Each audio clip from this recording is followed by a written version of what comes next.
Boa noite aos alunos e alunas do curso Múltiplos de Marxismo, primeiro curso que eu conheça à distância de marxismo. Sou Roberto Ponciano, professor de filosofia, mestre em filosofia.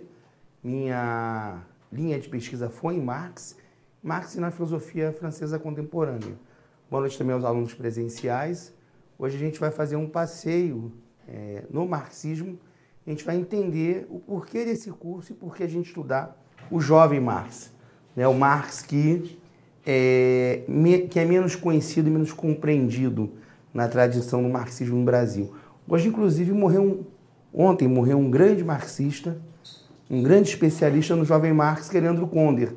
Inclusive, um dos livros de Leandro Conder, A Derrota da Dialética, foi lido para essa pesquisa que virou dissertação, que virou livro e que virou curso. Sou Roberto Ponciano, deixo aqui meu e-mail, rponciano1971@hotmail.com, meu Facebook e meu WhatsApp. O e-mail para vocês responderem a pergunta ou fazerem inquirições.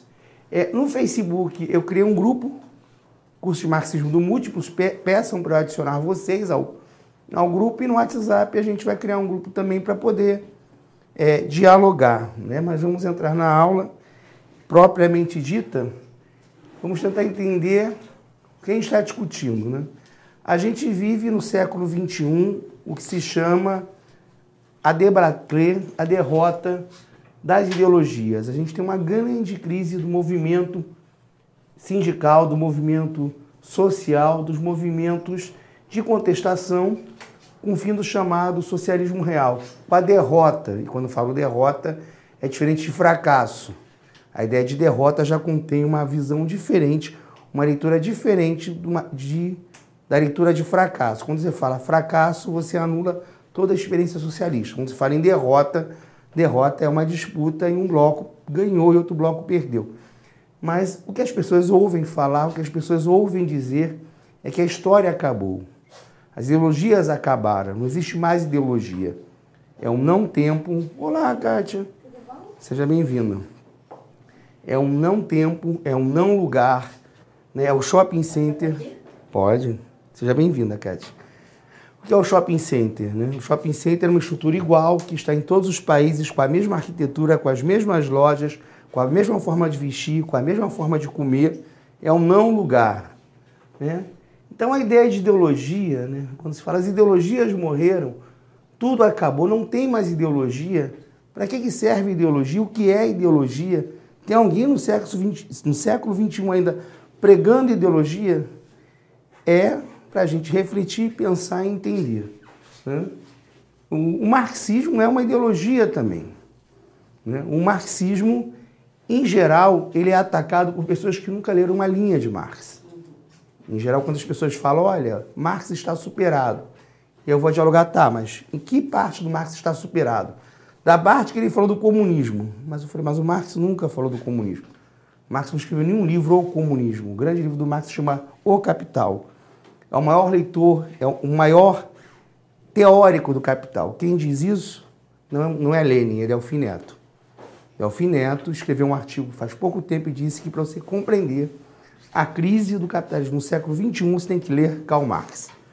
Não é Lenin, não é Gramsci que diz, olha, o maior teórico do capitalismo, quem melhor compreendeu o capitalismo, quem melhor conceituou o capitalismo, conceito de valor, de mais-valia, de extração de mais-valia, de circulação, todos esses conceitos são conceitos de Marx, embora esse curso não seja um curso sobre valor. Mas para entender o nosso tempo, para a gente conseguir compreender o nosso tempo, a gente tem que compreender o marxismo. E a primeira questão que eu coloco aqui é o que é ideologia? Boa e má ideologia, né? O que é o mundo? Pode parecer uma pergunta idiota, pô, esse professor é doido. Está me perguntando o que é o mundo? Né? Quando uma árvore cai, você não está vendo essa árvore caiu ou não? Pode parecer uma pergunta trivial, mas não é uma pergunta filosófica. O que é o mundo? O mundo, a priori, é a interpretação que a gente dá do mundo. Efetivamente, há duas escolas de filosofia. A escola idealista e a escola materialista. A escola materialista diz que a existência precede a essência. Você precisa existir para depois ser. A escola idealista diz que a essência precede a existência. Você precisa ser para pensar em existir, né? Embora eu me filie à escola materialista e Marx se filie à escola materialista, há boas indagações da escola idealista, né? Uma das indagações é a seguinte: ótimo, você precisa existir. Vamos pegar uma cadeira para você já. Você precisa existir para ter sentido a essência. Mas se não tiver, não comecei agora. Se não tiver nenhum espírito, se não tiver nenhuma razão, se não tiver nenhuma teoria, se não tiver nenhuma essência, qual é o sentido de existir? Existe, vamos pensar que só existe o mundo inorgânico. Não existe nada sensível, não existe nenhuma razão, não existe nenhum espírito nem no sentido materialista. Qual é o sentido dessa existência? Se o universo, em toda a sua existência, nunca tivesse criado seres sensíveis, racionais, qual seria o sentido de existência do universo? Então, mesmo na escola idealista, por mais que o materialismo refute a escola idealista, ele tem que muitas vezes ir lá dialogar para discutir, por exemplo, o que é ideologia. O mundo é sempre uma interpretação do mundo. O que é o mundo para Carla não é o que é o mundo para mim. O que é o mundo para o Roberto não é o que é o mundo para mim. O que é o mundo para a Lígia não é o que é o mundo para mim. O que é o mundo para a Kátia não é o que é o mundo para mim. Então o mundo é também sempre uma interpretação do mundo. A famosa tese 11 do Marx, o que os filósofos fizeram até hoje foi interpretar o mundo de diversas formas. Nossa tarefa é revolucioná-lo. Mas toda vez que eu escrevo sobre o mundo, toda vez que eu represento o mundo, é sempre uma ideia do mundo que eu tenho. Mesmo o marxismo é uma ideia do mundo, não é a ideia do mundo. O mundo é pré-existente, o mundo tem a sua existência, mas cada vez que a gente fala do mundo, é sempre uma ideologia. E o Marx sempre disse que a ideologia é sempre aquela visão inversa. É como o nosso olho vem inversamente, o nosso cérebro é que ajeita a imagem. Toda vez que eu faço uma interpretação do mundo, é só uma interpretação do mundo. Por mais que ela seja complexa, por mais que ela seja mais elaborada, é sempre uma interpretação do mundo, não é o próprio mundo. Então a ideologia, por isso que se fala em má ideologia, mesmo a marxista, mesmo que a gente advogue o marxismo como uma ideologia a mais avançada, ela vai ser sempre uma visão do mundo. E nesse sentido ela é má. Por que ela é má? A gente nunca pode dizer que alguém, mesmo que seja marxista, tenha a visão total e completa das coisas. Porque as coisas estão ali para além da nossa ideologia. Você nunca vai poder ter uma identidade completa entre o ser e o objeto. Uma identidade completa entre o ser e o objeto é um absurdo total. Porque a relação entre o ser e o objeto é sempre uma relação de movimento. O próprio pensamento é movimento. Pensar, isso está no marxismo, pensar não é um ato de contemplação. O que eu penso já vem, inclusive, de ideias pré-determinadas. Como eu penso que é um homem, como eu penso que é a mulher, como eu penso que é a ideologia, isso está pré-determinado por gerações que vieram antes de mim. Então, num certo sentido, a ideologia ela nunca vai dar conta do mundo inteiro. Isso é até bom. Porque a ideia de que uma ideologia dê conta do mundo todo é uma ideia totalitária. Seja de direita ou seja de esquerda. Mas, ao mesmo tempo, a ideologia é necessária para interpretar o mundo. Quem fala o seguinte, o mundo é o que é, não preciso de ideologia para interpretar o mundo, já tem uma ideologia. Né? Já interpretou. É a famosa questão do cético. O cético, para ser cético, o cético, para ele ser cético, ele sequer pode discutir. Porque se ele diz que não acredita em nada, ele já acredita que não acredita. Né? Nego, logo existo. Nego, logo existo. Né? Para chegar ao penso, logo existo, duvido, logo existo. Então, efetivamente, a posição de pensar nunca pode ser uma posição inteiramente cética, porque teria que pressupor o ato de você não poder interpretar o mundo de nenhuma maneira. Se você não interpreta o mundo de nenhuma maneira, você não pode negar nenhum pensamento. Até para negar, até para ser cético, você produz uma ideologia. Então, o ceticismo também é uma ideologia, embora queira não ser ideologia. As ideologias céticas do século XXI, a pós-modernidade líquida, a negação de todas as ideologias, também é uma ideologia limitada no tempo e no espaço. O marxismo tem essa coisa de bom. Ele nunca se pretendeu, ou pelo menos o marxismo mais revolucionário, nunca se pretendeu ser uma ideologia que não seria superada no tempo e no espaço. É uma ideologia limitada no tempo e no espaço. Então, essa é a primeira grande questão, né? Necessitamos de ideologia? Claro que necessitamos. Toda interpretação nossa, né? Marx dividiu o mundo entre estrutura, que é a base material, e superestrutura de pensamento. Tudo que a gente pensa é sempre um edifício, um arcabouço de ideias, né? Vamos dizer assim, compartimentozinho.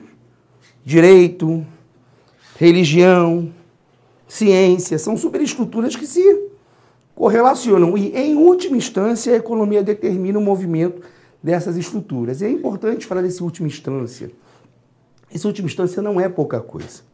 Porque as pessoas pensam que quando você fala assim, em última instância, a economia determina a política.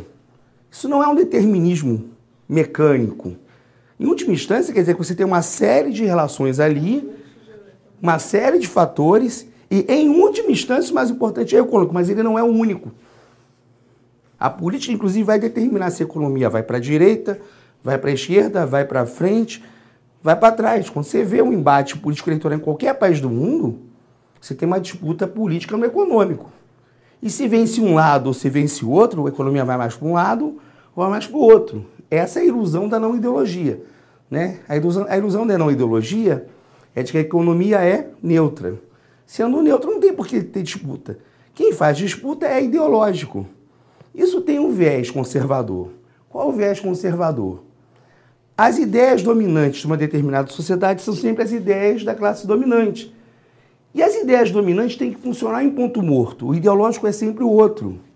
A direita nunca é conservadora. A direita, ela é científica. Os outros é que são revolucionários. Então, de um lado você tem os ideológicos, que são os revolucionários, e do outro lado você tem os científicos e os neutros, o que é uma grande mentira. Quando a gente discute boa e má ideologia, a gente está dizendo, olha, tudo é ideologia. Infelizmente, para o bem ou para o mal, tudo é ideologia. As pessoas que se advogam não ideológicas simplesmente não têm o conhecimento da ideologia que têm, ou não sabem identificar as suas influências ideológicas.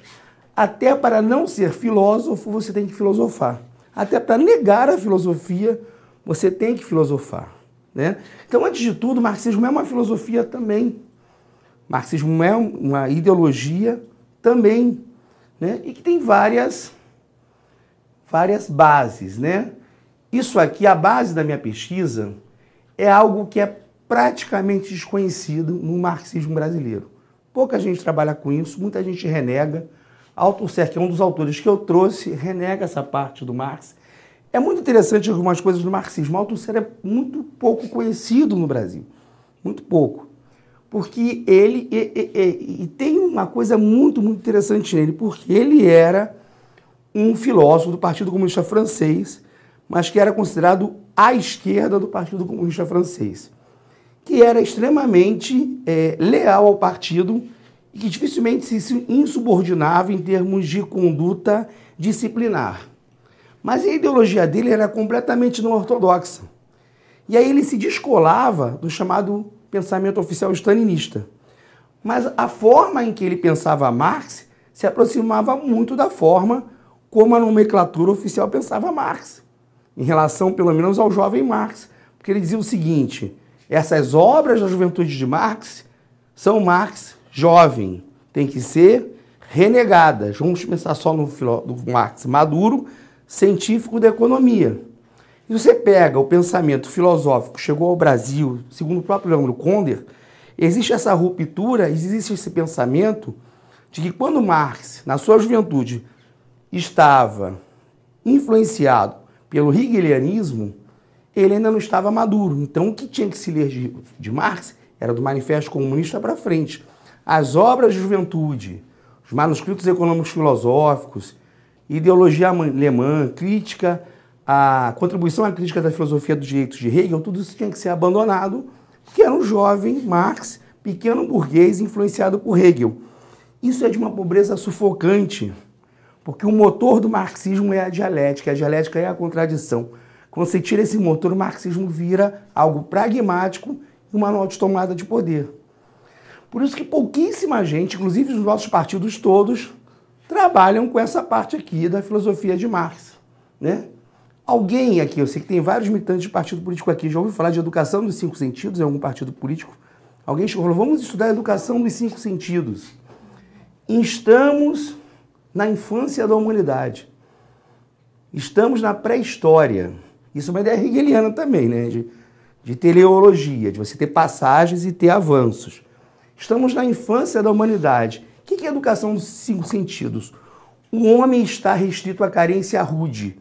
O que é o paladar, o que é o mais fino alimento para o homem que está com fome? É só a gente pensar. Pega um servente pedreiro, coloca no sol trabalhando 12 horas, trabalhando igual um louco, pega um operário numa mina, bota 12 horas trabalhando feito um louco, e aí bota um pouquinho de comida bem temperada para ele, um pratinho pequenininho, e bota um pratarrão com tudo que tem dentro. O que ele vai comer? O que ele vai comer? Ele não vai nem sentir o sabor da comida. Ele tem que satisfazer aquela carência. A comida para ele é só alimento, é só necessidade. Necessidade. A pessoa reduzida a carência rude. Ele faz, inclusive, o Marx, ele usa o minério, né? O que é o ouro para quem extrai o ouro? É só uma forma de ganhar dinheiro, né? Ele não é uma peça de arte como é para o joalheiro. Então ele diz que a humanidade relegada à carência, à miséria e na abundância, ela não pode de forma nenhuma explorar todo o seu potencial.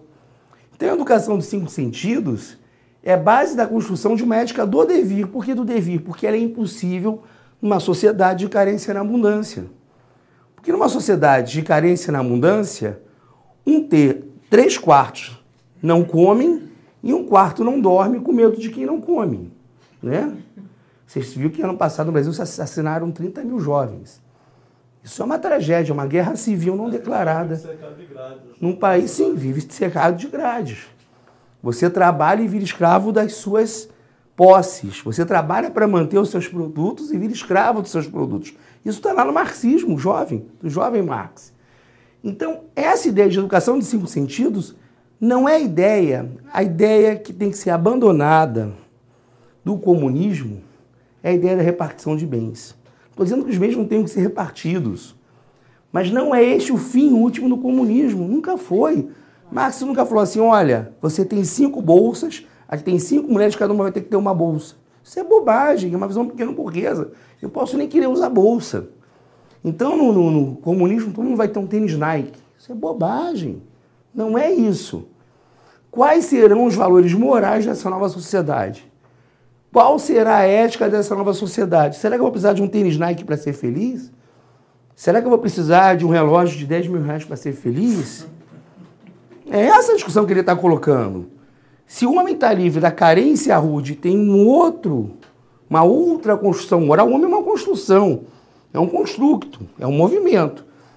Se esse novo homem vai ser construído novamente, a base não é a distribuição de bens. É lógico que todo mundo vai ter que ter o suficiente para comer, para beber, para se vestir. Marx nunca foi adepto do comunismo primitivo e de repartir pobreza, de dividir riqueza.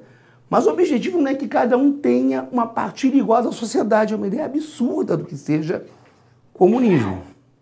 Pode ser uma sociedade em guerra civil, pode ser uma sociedade que está muito carente, mas não é esse tipo de sociedade que ele quer construir. Uma sociedade de abundância, que não esteja premida pela necessidade. E aí vai superar o fetiche e a alienação. Né? O que é fetiche e alienação? Né? Vocês têm ideia do que seja fetiche? Né? Fetiche sexual. A gente fala em fetiche, pensa logo em sexo. Né? Eu já dei aula em vários cursos, fala em fetiche. Professor, Marx usava cueca de couro. Falei, não tem nada a ver com esse tipo de... É fantasia. É um objeto de desejo. E por que a sociedade capitalista é a sociedade do fetiche. Existe um porquê, né? A gente vai ter que historicizar um pouquinho antes de chegar aqui. Como era a produção antes de chegar ao capitalismo? Se a Lígia, por exemplo, que aqui está, fosse uma artesã, ela trabalharia dentro de um processo de trabalho integral e ela faria todas as fases do seu processo produtivo. Ela se realizava no seu trabalho. A posição dela na sociedade não era dada pelo quantum de verba que ela tinha. Você pegar o homem grego, por exemplo, o homem grego, Marx leu muita filosofia grega, o homem grego, a posição dele, que era homem mesmo, na sociedade grega a mulher não tinha praticamente nenhuma importância. Era um animal doméstico, um ser movente, né? Mas o homem grego, a importância dele não se dava pelas posses, embora ele precisasse ter posse, mas se dava pelo papel que ele exercia dentro da comunidade. O homem grego precisava estar nos negócios públicos e precisava, inclusive, ir para a guerra. O homem grego que não fosse para a guerra era considerado covarde e era mal visto, né? Você vê como cada sociedade constrói a sua moral e a sua ética. É sempre uma construção, né? Uma sociedade nova, que tem uma ética nova, ela vai passar pela avaliação da sociedade anterior. Você tem uma sociedade feudal em que cada um estava com seu papel social determinado rigidamente. Então você não era a quantidade de dinheiro que você tinha. Você tinha reis pobres no feudalismo. Você tinha duques e barões pobres no feudalismo. Pobres no sentido de até se vestir mal, né? Se você pegar a corte brasileira que vem para cá, é uma corte pobre. Mas o que assinalava a importância daquela pessoa era a posição social dele. Ele era um barão, ele era um duque. Ele tinha nos estamentos sociais determinado seu papel. O capitalismo quebra com isso. Tanto em cima, o capitalismo. Tanto em cima. Você estava falando da alienação. Não, eu tenho que explicar capitalismo para chegar na alienação. Mas antes do capitalismo já tinha trabalho alienado. Não, vamos lá. Já tinha alienação. Não no conceito de Marx, porque a alienação para Marx está ligada ao trabalho assalariado. A venda do seu trabalho. Não, é o esvaziamento do sentido do trabalho. Porque, por exemplo, numa corporação, numa guilda, eu sou mestre de ofício. Inclusive, se nós trabalhamos aqui numa corporação e ela conta o segredo, ela pode ser até morta por nós. Porque ela não pode passar o nosso segredo para outra corporação. A corporação era fechada. Cada um tinha estritas obrigações, né? Cada um defendia o seu... Você tinha conhecimento de todo aquele processo. Cada um podia desenvolver todo o processo. Sim, você tinha que desenvolver todo o processo. Cada um tinha que conhecer todo o processo. Na internet, aqueles caras da Nova Guiné que não sabiam para que servia o cacau. Sim, você tem... Colhiam cacau e eles... Você já viu aquele filme? Aí foi um jornalista e falou, você sabe o que serve cacau? Não sei, a gente vende aqui, planta, pode. Olha, faz isso aqui. Nossa, isso aqui. Cacau. Nossa, que coisa gostosa. Sem acesso. Eles não tinham noção. Se vocês virem aquele filme Os Deuses Devem Estar Loucos, é uma grande crítica. Mostra exatamente isso. Cai uma garrafa de Coca-Cola, eles pensam que é uma dádiva dos deuses, não tem a mínima ideia para que serve uma garrafa de Coca-Cola. Isso mostra como o nosso valor é um valor sempre social. Eles trabalhavam com colheita de cacau direto. Sim, mas não... Era os chocolates mais finos do